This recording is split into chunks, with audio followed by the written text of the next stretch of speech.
Clasificación B, bajo supervisión de un adulto.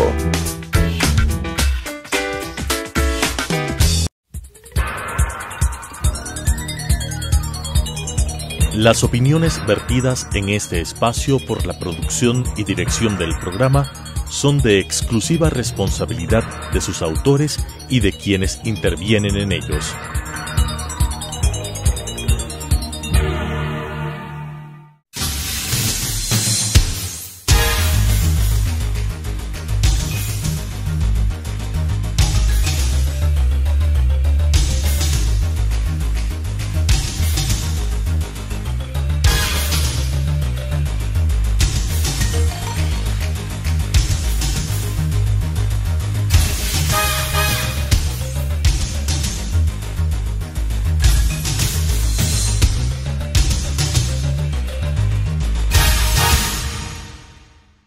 Bienvenidos, soy René Bedón, director del Colegio de Abogados de Pichincha, y el día de hoy voy a conducir el programa Debate Jurídico. Vamos a abordar una temática muy interesante, el derecho ambiental, y específicamente ciertos aspectos del Código Orgánico del Ambiente que ha entrado ya en vigencia y de su reglamentación. Para ello vamos a contar con la presencia de la doctora María Amparo Albán, quien sin duda alguna es experta en derecho ambiental, es profesora en la Universidad de los Hemisferios en esta materia, ha sido subsecretaria de Pequeña Industria y ha sido fundadora y expresidenta del Centro Ecuatoriano de Derecho Ambiental, en donde se construyeron muchísimas de las políticas normativas respecto al tema ambiental y que han generado el desarrollo de esta materia. Esperamos en el transcurso del programa ir solventando muchas de las inquietudes que existen en este tema, que es bastante novedoso en el ámbito jurídico, que es el derecho ambiental. Buenas tardes, María Amparo, ¿cómo estás? Muchas gracias, René. Muchas gracias por la invitación al Colegio de Abogados para discutir este tema de enorme trascendencia y sobre todo, como bien dijiste, un tema nuevo, ¿no? El derecho ambiental es una materia nueva que irrumpe en nuestro sistema jurídico, sobre el cual aún se conoce poco, se tiene muy poco conocimiento y es necesario ir abordando y qué más a propósito de la publicación y entrada en vigencia del nuevo Código Ambiental. Es un tema nuevo, ¿no? Sin embargo, desde el año 2008 tenemos una constitución que se la reconoce como muy verde, inclusive reconoce en el artículo 10 los derechos de la naturaleza. ¿Cómo se han ido asentando precisamente estos derechos de la naturaleza y el derecho a vivir en un medio ambiente sano y ecológicamente equilibrado, previsto por el artículo 14, en el andamiaje jurídico secundario? Bien, yo creo que hay que reconocer el hecho de que la Constitución del 2008 no es en sí nueva, es decir, todas sus disposiciones son nuevas, pero el tema ambiental en sí no es nuevo, ya estaba en nuestro sistema jurídico presente desde los años 90, con la Constitución del 98, y la Constitución del 2008 viene a reforzar un régimen de protección sobre el ambiente, con algunas innovaciones jurídicas, entre las cuales los derechos de la naturaleza vienen a completar esa garantía sobre el ambiente sano y ecológicamente equilibrado que ya teníamos en el sistema, por lo cual resulta importante irle dando la importancia, el reconocimiento que tiene, ir desarrollándole, sobre todo desarrollando una dogmática sobre el derechos de la naturaleza, irlo implementando, que creo que es el reto más importante hoy. Sin duda alguna, ¿no? Arrancamos desde Río de Janeiro con los principios del año 92 y luego se han ido asentando en las constituciones, y sin duda alguna en el 98 fue un hito importantísimo para el sistema ambiental ecuatoriano la colocación del derecho a vivir en un medio ambiente sano y ecológicamente equilibrado y claro, y naturalmente después la implementación de los derechos de la naturaleza, que yo creo que es un tema poco conocido, pese a que ya llevamos algunos años de constitución, es un tema poco conocido y la gente piensa que la naturaleza tiene derechos en similares condiciones que las personas naturales y jurídicas, cuando en realidad existen dos derechos: el derecho a la conservación ecosistémica previsto por el 71 y el derecho a la restauración previsto por el artículo 72. ¿Crees que en el país se ha colocado ya estos dos derechos adecuadamente con la implementación del Código Orgánico del Ambiente, o crees que falta todavía más? Bueno, como bien mencionas, cuando se dictó este nuevo derecho y se incluyó, hubo mucha algarabía y mucha inquietud, inclusive cómo se iba a efectuar esta implementación. en estos últimos 10 años que hemos visto que este derecho se ha ido absorbiendo, implementando y asimilando al sistema jurídico, nos damos cuenta de que viene a reforzar. Si bien mencionas la conservación de la naturaleza y la restauración es lo más notable, hay que decir también que este derecho aún no se prueba suficientemente. Es decir, la eficacia de esta disposición constitucional, y este es mi criterio, no se ha probado de manera aislada.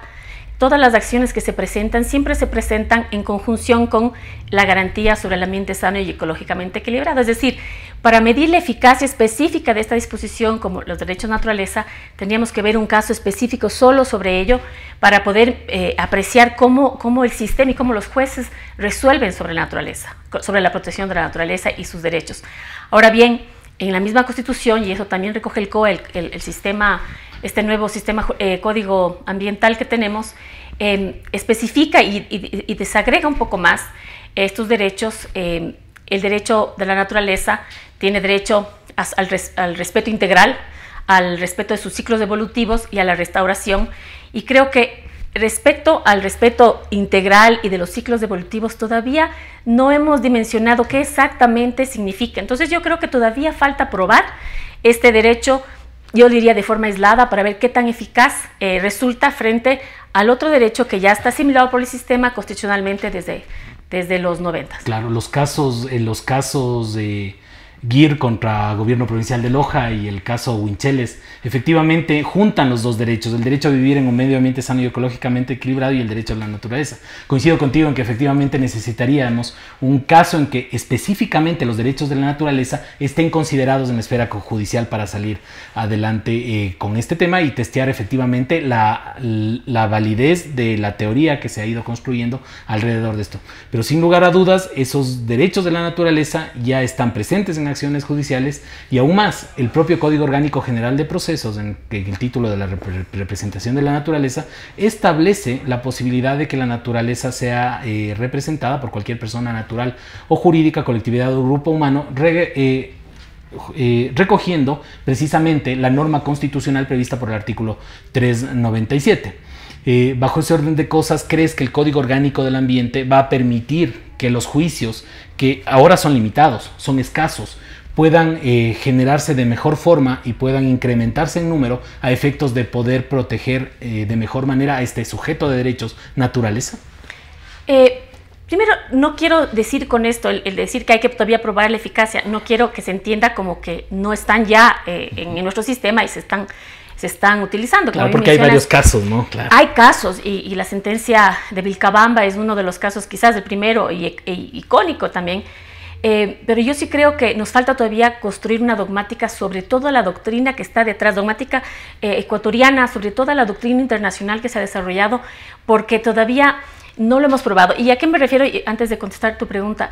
El caso Yasuní, por ejemplo, que no podemos dejar de mencionarlo cuando hablamos de derechos de naturaleza, porque ahí, que era un caso icónico para probar la eficacia de esta tutela. Claro, porque ahí estamos hablando sin duda alguna de uno de las áreas protegidas más importantes, el último refugio del Pleistoceno, un parque nacional protegido también como reserva de la biosfera y en la cual efectivamente se ingresó a realizar actividades extractivas. Bueno, se han venido realizando durante muchos años, pero en el bloque icónico, en el 43, en el Ispingo, Tiputini y Tambococha, efectivamente ya se ingresó a la explotación con los derechos de la naturaleza en vigencia. Entonces coincido contigo, es un caso icónico para validar si efectivamente la conservación integral funciona o no funciona y cómo se relaciona eso con el artículo que permite que el presidente de la República pueda decidir ingresar a un área protegida a realizar explotación de recursos naturales no renovables con la anuencia de la Asamblea Nacional, que es el caso que precisamente ocurrió para la explotación del bloque 43. Sí, como bien mencionas, era una oportunidad de oro para probar la eficacia de este derecho constitucional, de esta garantía sobre la naturaleza, y no se dio. Entonces hay una serie de temas entre políticos y jurídicos que no cabe mencionar ahora, pero lo que sí se necesita desde el punto de vista académico estudiar es que se van a requerir algunos casos para poder ir construyendo esta dogmática. No está lista, yo creo que eso lo iremos haciendo en los próximos años, cuando vayamos ya implementando todas las disposiciones que están ya contenidas en el COA, que viene de la Constitución y también del derecho internacional, porque hay que mencionar, y los jueces se atrevan, digamos. ¿Por qué digo que los jueces se atrevan? Porque nosotros tenemos un sistema muy legalista y muy formal. A nivel judicial todavía hay mucho desconocimiento en la materia ambiental. Es una materia compleja porque tiene mucha ciencia detrás. Y todos estos temas recién se van a ir asimilando. Vemos lo que pasa en otros países, en Colombia, en Argentina, y en otros países como Nueva Zelanda e India, donde los jueces se han atrevido a dictar sentencias que nunca se han dado y dictar precedentes en la materia, claro, digamos, en esta materia, defendiendo derechos de la naturaleza. El caso del río Atrato en Colombia, por ejemplo, ¿no? Es paradigmático, y el caso de los ríos Ganges y Yamuna en la India es espectacular a efectos de determinar que no solo legislativamente, sino a través de resoluciones judiciales puede generarse estos derechos a favor de la naturaleza que viene a respetarse. Ahora, el Código Orgánico del Ambiente, abordemos el tema. ¿Cómo miras el Código Orgánico del Ambiente? Es una ley marco. ¿Cómo está estructurada, María Amparo, el Código Orgánico del Ambiente? Bien, creo que hay que mencionar primero un aspecto metodológico. Cuando uno oye código, uno entiende el ejercicio compilatorio de cuerpos legales vigentes. Sin embargo, esto se dio de otra manera y sin restarle en absoluto mérito al proceso legislativo que nos dio una nueva ley marco, creo que hubiera sido mejor en el sentido de fortalecer aún más nuestro sistema ambiental vigente, el que sea verdaderamente un ejercicio codificatorio. Es decir, ya teníamos regulado muchos de los temas que está abordando el COA. Es decir, entonces yo digo, yo me cuestiono un poco la necesidad de replantear todo. Quizás no era tan necesaria en este momento en el que estamos ahora. Hay mucho construido. Sin embargo, hay todo un capítulo nuevo que es el título preliminar, que sí contiene una novedad. Y la novedad jurídica es el destacar de forma específica 10 principios constitucionales, 10 principios ambientales que están en la doctrina, en el derecho internacional y en la Constitución, para que sea excelente a través del cual se implemente el derecho ambiental que desarrolla el COA. Creo que ese tiene un valor agregado importante. Es una ley marco, ¿no? Que reemplaza a la ley marco, la ley de gestión ambiental, que era la ley marco que guiaba la gestión ambiental en el Ecuador, y también la ley forestal que permitía el manejo de estos temas. Esta ley marco contiene varios capítulos importantes. Quiero que nos refiramos un poquito a los temas de protección de áreas, al sistema de áreas protegidas, a efectos de verificar o de establecer cómo va a llevarse adelante esta protección in situ de la biodiversidad. Bueno, yo creo que en realidad no hay cambios en materia de conservación, y sobre todo en materia forestal y de conservación de áreas protegidas. No hay cambios significativos. Se ha avanzado en algunos temas, por ejemplo, en la regularización de títulos. Las áreas protegidas contienen a poblaciones, contienen gente que vive y gente que se les determinó una limitación de dominio y nunca tuvieron compensaciones. Ahora eso está considerado. Se desarrolla un poco más la planificación del área. Hay algunos temas importantes que hay que destacar y que estarán en el reglamento y no dudo que estén bien desarrolladas. Pero quizás los temas más importantes no vienen por el lado de conservación. Hay temas nuevos que sí tenemos por primera vez en ley, como los recursos genéticos, el acceso a recursos genéticos, los temas de bioseguridad, sobre los cuales no tuvimos norma específica que rija antes, y por supuesto temas de responsabilidad ambiental, donde se recoge esa visión constitucional y sus principios procesales y principios ambientales que tiene la Constitución y se los inserta en el régimen ambiental. Creo que eso para mí constituye quizás la novedad, más los principios ambientales que trae el código, ¿no? Ahora bien, eso creo también constituye un reto poder explicar adecuadamente cuál es la dimensión de estas disposiciones y las distintas opiniones que hay sobre las mismas en la actualidad. Sin duda, biocomercio, bioseguridad y el aprovechamiento de servicios ambientales son aspectos importantísimos que trae el Código Orgánico del Ambiente. Pero también quiero referirnos a un aspecto fundamental, el tema del cambio climático. Todos sabemos que el planeta está sufriendo una variación en el clima debido a la alta concentración en la atmósfera de gases que producen el efecto invernadero, el dióxido de carbono, el butano, el metano, el pentafluoruro de carbono, que generan esta variación climática, este efecto invernadero que está produciendo todos estos efectos. Este tema lo vamos a abordar con María Amparo Albán después de la pausa.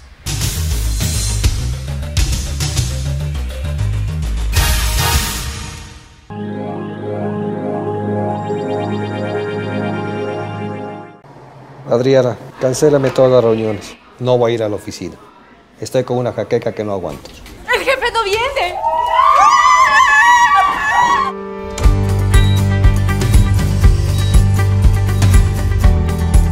¿Estás seguro? Salió bien. Muy bien. Bueno. Cuanto antes vayas a Ecuasanitas, más rápido te curas. La empresa de medicina prepagada que cuida de ti. Ecuasanitas. Es bueno estar sano.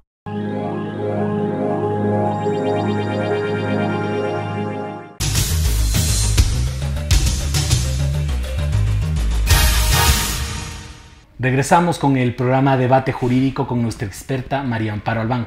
Antes de la pausa habíamos colocado a María Amparo en el tapete uno de los temas que más preocupa a la humanidad en este momento. Todo el mundo discute sobre eso, todo el mundo discute sobre los huracanes que están chocando las costas de Estados Unidos, sobre los cambios en el clima, sobre el incremento de la temperatura e inclusive en la propia ciudad de Quito estamos viendo estos climas que amanecen con mucho sol y después tenemos a la tarde una gran cantidad de granizo que parece que había nevado y que probablemente tenga alguna conexión con los temas de cambio climático y que no habían estado regulados acá en el Ecuador salvo con la aprobación de los convenios internacionales, el Convenio Marco de Naciones Unidas sobre Cambio Climático y el Protocolo de Kioto que han permitido la generación de mercados de bonos de emisiones. Sin embargo, en el Código Orgánico del Ambiente tenemos un capítulo específico de cambio climático. ¿Cómo ves tú el capítulo en el Código Marco?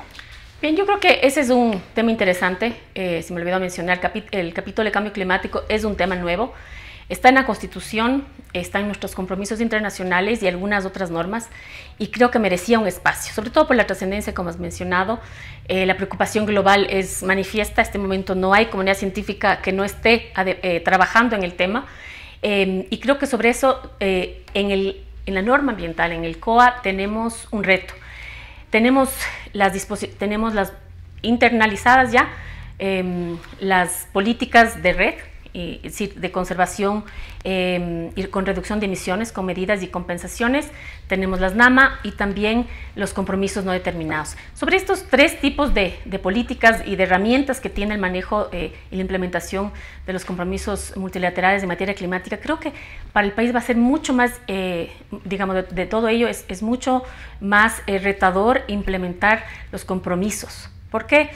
Porque nosotros no somos un país que aporte significativamente al efecto invernadero. Sin embargo, de forma voluntaria, hemos asumido, como todos los países, tener compromisos internos. Y esos compromisos reflejan la necesidad de consensuar las políticas de desarrollo dentro de cada sector, dentro del sector agrícola, del sector forestal, del sector de agricultura, del sector industrial, y ahí fijar las metas de reducción y las políticas y los sistemas que se van a usar para que vayamos adaptando, por un lado, y también mitigando.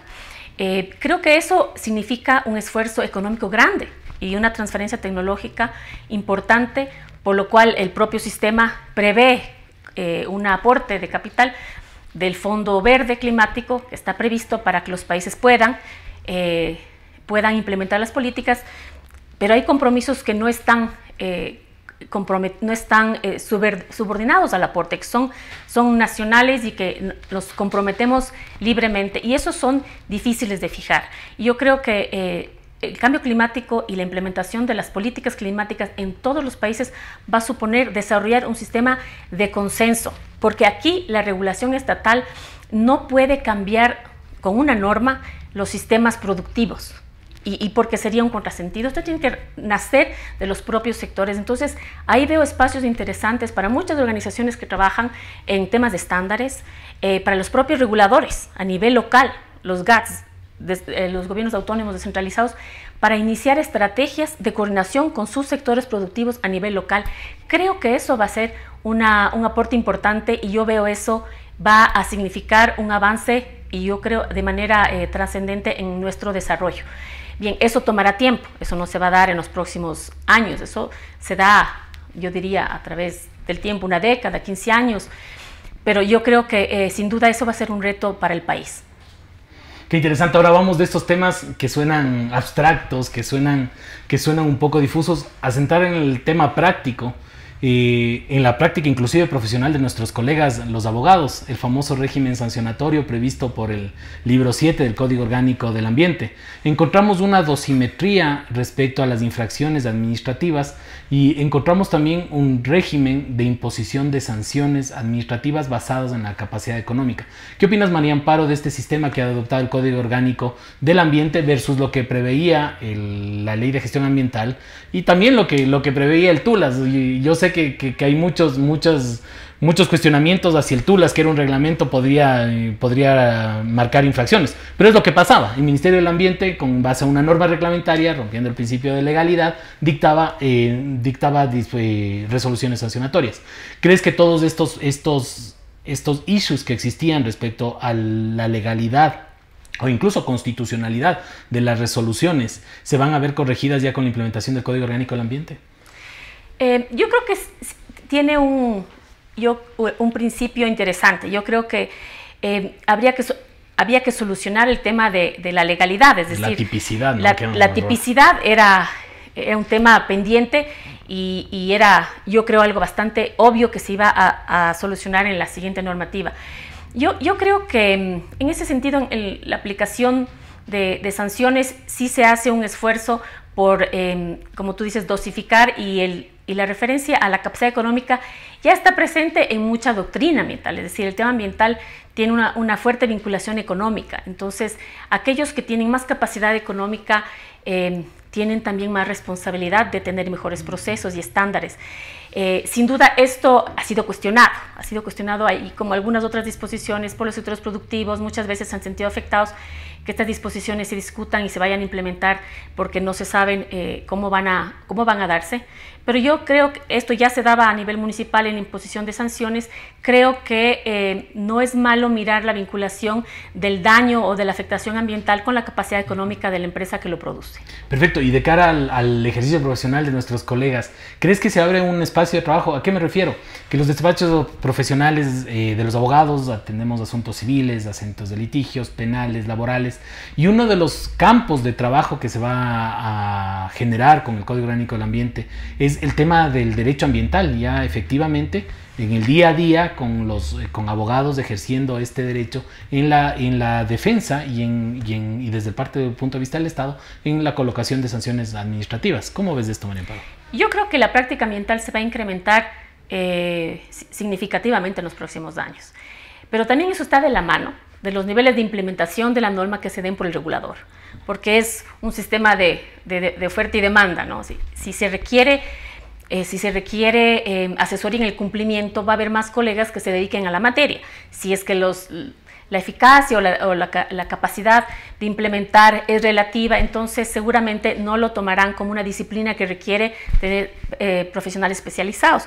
Entonces yo creo que en ese sentido la bola está del lado del regulador. Si es que esto va a ser implementado tal cual está previsto en el régimen, posiblemente demande de las empresas más asesoría y ahí habrán muchos colegas abogados que quieran ingresar en la materia y capacitarse en la misma, que creo que es la tendencia actual no solo en Ecuador sino en el resto de países de la región.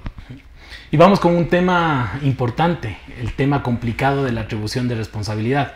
En el Código Orgánico del Ambiente, María Amparo, se coloca una norma específica de atribución de la responsabilidad, que yo he visto con mucha preocupación, porque establece responsabilidad solidaria, con todo lo que la solidaridad significa, respecto a los gerentes generales de las empresas, respecto a las obligaciones pendientes por el haber cometido daño ambiental. Luego hay una norma también que indica que se transmiten estas obligaciones a los herederos de conformidad con la ley y las compañías también van a responder por sus subsidiarias de conformidad también con la ley, dice el Código Orgánico del Ambiente. Sin embargo, esto yo creo que ha generado un cierto temor en el sector empresarial respecto a la seguridad jurídica ambiental y a la seguridad que los propios directivos pueden tener respecto a las actuaciones de las compañías que pueden realizar impactos ambientales negativos. ¿Cómo ves tú este aspecto del Código Orgánico del Ambiente? Yo creo que para que el Código Orgánico del Ambiente sea plenamente implementado, deben solucionarse temas como ese que mencionas. Es decir, el derecho ambiental es una disciplina nueva y viene fuertemente impregnado de una filosofía ecologista y que ha sido muchas veces la que ha impulsado cambios regulatorios en los estados, y eso ha sido importante. pero no hay que dejar de acordarse que el derecho ambiental fundamentalmente es derecho y se rige bajo los principios generales y la doctrina universal del derecho, donde el principio de la legalidad ocupa un lugar que no se puede negar en la actualidad, bajo ningún tema nuevo. Yo creo que es importante construir seguridad jurídica ambiental, tanto para sancionar los ilícitos y las infracciones ambientales y los delitos, como para que las empresas tengan seguridad en su cumplimiento. Y eso pasa por tener ciertas normas claras.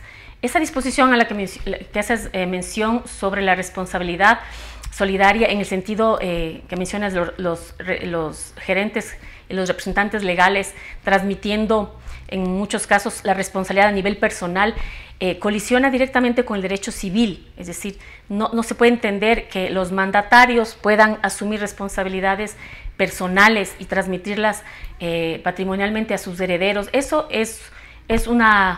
yo creo que es un desfase que hay que corregir. Ojalá en los próximos años hayan reformas y nos permitan ir adecuando estos temas que quedan un poco pendientes de la norma, y ya con la experiencia de la implementación, porque lamentablemente si no se genera una norma que tenga una coincidencia y una coordinación perfecta con el resto de disposiciones del sistema jurídico, especialmente con la Constitución y las garantías que existen a nivel de una serie de derechos, vamos a ocasionar una colisión permanente que va a obstruir la implementación y la eficacia de muchas disposiciones. Seguridad jurídica. ¿Qué tema más importante que has topado, María Amparo? Efectivamente, el derecho ambiental no está disociado del resto del derecho. Y el derecho ambiental tiene que jugar en conjunto con el resto del derecho para que todos los actores, Estado, funcionarios, las empresas y los ciudadanos vayan a tener la certeza jurídica respecto a estos estándares que se establecen en materia ambiental. Un tema importante que quiero topar finalmente contigo, María Amparo, el tema de los reglamentos. Está colocándose en la página web del Ministerio del Ambiente y está socializándose la formación de los nuevos reglamentos del Código Orgánico del Ambiente. ¿Qué opinas de este proceso que ha implementado el Ministerio? Bien, creo que es un esfuerzo importante de parte del Ministerio del Ambiente de generar los reglamentos que va a unificar, digamos, que son varias materias, va a unificar en un solo reglamento, pero creo que hay que tener una lectura muy pausada de lo que está contenido. Y yo creo que todos los consultores han hecho su mejor esfuerzo, creo que es un gran ejercicio, pero parecería que en algunos casos, sobre todo del borrador que está circulándose, hay temas todavía que faltan pulir, ¿no? Y temas como ya un sistema de control ambiental que se apoyaba en laboratorios independientes para hacer los monitoreos ambientales, se siente un poco afectado, porque hay disposiciones que establecen que serán las universidades con las autoridades las que regulen el tema, y ahí se siente un sector grande de la gestión ambiental afectado, y esas cositas creo que hay que resolverlas en el borrador final. También hay temas de responsabilidad que no están claras, cómo van a ser determinadas ciertas responsabilidades. Tú mencionaste la norma del COGEP, está ya regulado de forma clara el derecho de la naturaleza, cómo se lo establece, los procedimientos, y parecería que algunas cosas todavía requieren ajuste. Los temas son extensos, creo que no nos da el tiempo para tratar aquí todos, pero sí vale la pena mencionar que este ejercicio que está haciendo es muy bueno. Sin embargo, creo que todavía no ha culminado, y eso en razón de la sinnúmero de observaciones que tienen muchos de los temas que contienen, en los cuales todavía se requiere un ajuste. Perfecto, María Amparo. Ha sido un gusto tratar el tema de hoy con María Amparo Albán, temas ambientales, que sin duda alguna nos quedan muchos temas por tratar, María Amparo, sobre todo los temas reglamentarios, pero a nombre del Colegio de Abogados de Pichincha te agradecemos mucho por tu presencia. Ha sido esclarecedor para muchos de nosotros varios temas que se encuentran pendientes en esta materia. Agradezco a todos ustedes por su sintonía. El Colegio de Abogados agradece su sintonía al programa Debate Jurídico. Los esperamos la próxima semana. Las opiniones vertidas en este espacio por la producción y dirección del programa son de exclusiva responsabilidad de sus autores y de quienes intervienen en ellos.